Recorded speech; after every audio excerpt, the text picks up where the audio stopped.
dispersion waxaynu odhanaynaa waa scatteredness of the datada ama xogtaadu intay baahday ama fiday of the data serieskaga ama xogtaadii xiriirsan intay baahday around its averagekeeda ama meanka intay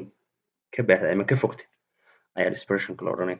Marka meanka wanagii sheegnay waxaan nidhi waxbuu isku soo ururiya xogta isku soo ururiya halka dispersionka ama spreadkuna loo eegayo iskoradaada ama meankaaga xogtani intay ka fogtay intay various ka tahay ka duwan tahay ayaa la eegaya. Marka mar walba intay deviated ka noqota laga mid ka baahday. range-ga sida caadiga waxaan nidhi waa waxa marka la soo saaray value-ga ugu sareeya iyo value-ga ugu hooseeya. Waa simple kani waxa weeye the difference between waa farqiga u dhexeeya the values of the two extreme items of a series. Marka laga hadlayo xog ama series ama scores xiriirsan labada item si extreme-ka ah yani darafyada ugu xiga ka ugu sareeya ka ugu hooseeya laga hadlayo values of the two extreme items. Waa difference between waa sidoo kale waa farqiga u dhexeeya the maximum and minimum value qiimaha ugu sareeya iyo qiimaha ugu hooseeya in a set of observations score aad haysato ama data aad haysato qiimaha ugu sareeya qiimaha ugu hooseeya marka farqiga u dhexeeya la kala jaro difference waa kala jaridda ayaa range. For example for the following record of diastolic blood pressure kan la record gareeyay of 10 individuals waa kii aan hore u soo qaadanay ee halkan la eegaya. Marka 10 individuals waxa la eegaya qiimaha ugu sareeya qiimaha ugu hooseeya marka la kala jaro ayuu soo baxaya range. Highest value muxuu noqonayaa waa 95 baa ugu badan. Lowest value waa maxay waa 71 ayaa ugu yar. Marka labada qiimo halka inoo yaala marka aan range-ga express gareyno range-ga doonayno halkaas waa 1 arday 1 way waa 1 kaas waa 71 way. Marka waxaan doonayaa labada value ugu sareeya iyo ka ugu hooseeya kii ugu sareeya waa ka kii ugu hooseeya waa ka range-gu waxa loo qeexayaa ama expressed as waxa loo tibaxaya inuu yahay 95 oo ah value ugu sareeyay oo laga jaray 71 oo ah value ugu hooseeya maxaa soo baxay 424 range-ga la sheegaya 124 kaas marka kaliya simply range-gu waa difference u dhaxeeya qiimaha ugu sareeya iyo qiimaha ugu hooseeya. Halkan waxaan ku eegayaa standard deviation kusaguna wuxuu noo eegayaa meanka iyo scoradaadu intay kala fogaadeen. Taas wuxuu noo sheegaa how individual values qiimayaasha gaargaarka ah scoradaadu are deviated from ay kala weecdeen ama ka leexdeen and around the mean kuna hareeraysan meanka in the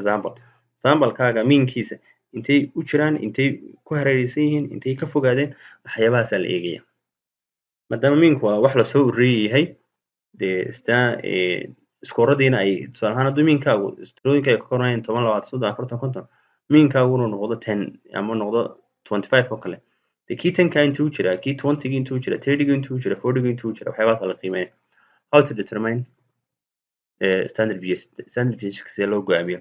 marka hore meankaa soo saaraysa scoradaada kadibna waxaa soo saaraysa waxaad xisaabinaysa calculate the difference between each value and the meankii maadaama uu kusoo baxay 25 mid waxaad ka jaraysaa value kasta meesha ku yaala 10kaad ka jaraysaa 20kaad ka jaraysaa 30kaad ka jaraysaa 40kaad ka jaraysaa marka dambena square each of the difference and sum them waxaad square garanaysaa farqiga meesha ka socda tusaale ahaan marka 25 ka jarto 10 15 ka square garee idan dhammaantood isu wada gee. Qodobka afraad waxa weeye divide the sum sugeyntii waxaad u qaybinaysaa by 1 less than the number of observations oo laga jaray mid waa n minus 1 haddii observationskaagu qaacidadan ku fahmi doonaa intani haddii observationskaagu ay ka yar yihiin 30 observationskaagu waa 20 ama 10 markaasoo kale tirada guud aad u qaybinaysa xagga hoose n baad isticmaalaysaa laakiin inta 1 baa raacaya tusaale 15 score baad haystaa 15 baad qoraysaa minus 1 baad leedahay and number of observations if n waxaad u qaybinaysaa number of observationsko keliya oo aan laga jarin mid haddii number intoodu ay ka wan tahay 30 inta haddii 30 ka badan tahay ama scoradaas haddii 30 ka badan yahay n kaliya loo qaybinaya summationka ama sugeynta sare haddii laakiin scoradaadu ay 30 ka yar yihiin n minus 1 baa loo qaybinaya. Tusaale qaacidadu waa standard deviation calaamadaas oo sigma la yiraahdo ayaa loo soo gaabiyaa standard deviation. Imika waa kan halkan waxay noo taala radical bay ku jirta halkan waxa yaala summation oo ay sugeyn extras waxa uu taagan yahay observed value scorada ay u taagan minus kaasina wuxuu taagan yahay x prime kaas meanki kana waa la square garaynaya divided by number of observations tirada observationska inta marka qaacidada markaan haysano tusaale ahaan haddii iskooradaada xtaadana ama iskooradaada tirooyinkoodani haddii intaadu number of observationska hadday ka badan tahay 30 hadhow n keliyaad u qaybinaysa qaacidada laakiin haddii number of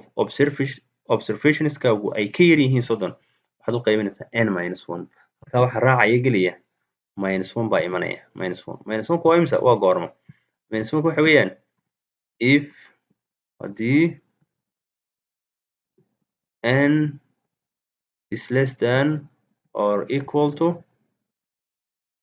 30 laakiin intaadu haddii 30 ka badan tahay haddii greater than 30 tahay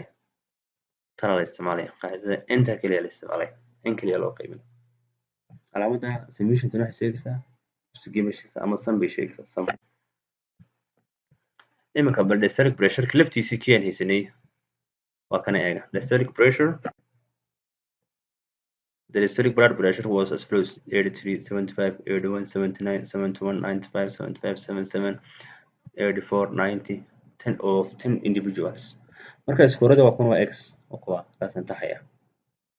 marka la soo geeyo 810 waayo number of scores ka wamsi waa 1 2 3 inta maxay noqonaysaa waa 1 2 3 4 5 6 7 8 9 inta 10 bay noqotay haddaba markii aniga nidhi waxa la kala gudgaranayaa miinka la soo saaraya miinka waxaan ku soo saarnay ama miinka guud wuxuu noqday imika tan hadda miinka soo saaray 810 bay noqotay summation of x was 810 waxaan u qaybinayaa 10 waa ka miinka waxa soo baxay 81 halka marka miinka maxay geliyeen 81 bay geliyeen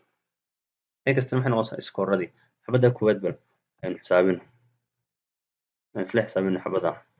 koowaad doonayna qaacidada geliyo maadaama doonayo inaan tuuga soo saaro qaacidadu waa maxay halka taal waa x minus x prime basically equal scorekayga ugu horeeya x times waa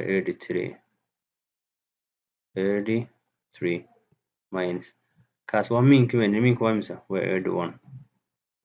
minus 81 83 arday 81 ka gooy waxaa soo baxay 2 waa kaas 2 baa soo baxay kuwa kale saas ma loo xisaabinaya halka ka 75 ku bedel minus 81 ka minus 6 bay noqotay saa ku wadun kaas 81 weeyaan halka geli miinkaaguna 81 buu ahaa 81 ka gooy 0 saa ku wad wanaag halka geli kan kale waxa weeyaan qiimihii markii hore soo saartay intan ku soo saartay un square garee maxaa isbedelan square marka inta xisaabiyo halkan 2 bay soo baxay 2 guna arday square garee waa 4 kana 6 minus 6 square garee 36 0 square garee waa 0 minus 2 square garee waa 4 minus 10 square garee waa 100 saasan ku wad deetana isu wada geey intan isku wada waxaa soo baxay 428 marka halkan iga soo baxeen oo summationka inaan isu wada geeyay x minus x prime square oo intaasna noqonaysa qaacidada markaan yiraahdo standard deviation ka watan qaacidadii radical summation of x minus x prime square divided by n minus 1 halka maxaan n minus 1 inuu arday n kaliya odhan weyne waxaan n minus 1 nidhi observationskeenu 30 way ka yariin waa 10 kaliya badi marka n minus 1 baan qaadanay marka intaas oo dhan markaan isu wada geeyay halkan day kaga daal lahaa maanta xisaabin lawaan ay table ku samaystay waxay noqotay 428 halka 428 lagu bedel inteedana maxay ahayd 10 bay ahayd 10 minus 1 waa 9 radical day 428 9 u qaybi waxa soo baxay 53.55 ka saar radical 7.3 ayuu noqday 7.3 standard deviation kaygu noqday marka standard deviation kaygi iyo waxaan sheegayaa miinkaygi aad bay kala fogay intuu deviate noqday aad bay kala fogay marka qaabkaas standard deviation kana lagu xisaabinayo markaas kaga ceshada kulli si fiican baa u fahmaysaane in 10 maanta halkaas ku joojinaa. Assalaamu calaykum waraxmatullaahi wabarakaatuh.